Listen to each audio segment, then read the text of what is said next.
What's up, everybody? TDBaseballcards here with another video. Today we're going to be opening a box of 2011 Heroes and Prospects from ITG. This is Series 2. It says that there should be 5 hits per box. I haven't opened one of these before, so let's go ahead and see what's inside.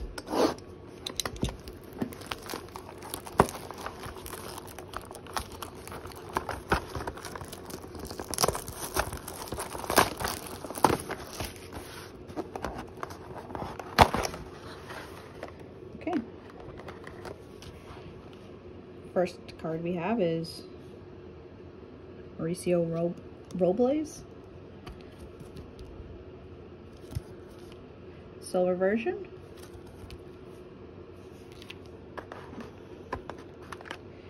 Next we have a Matt Davidson.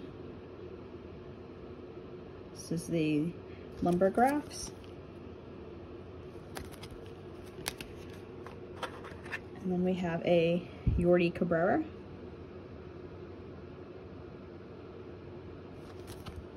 Silver version.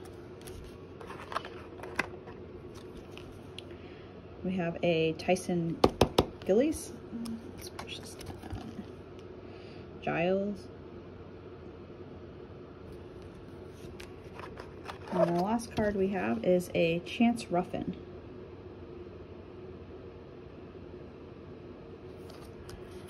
And silver version. And that's it for that. Alrighty, thanks for watching, and I'll see you guys in the next one.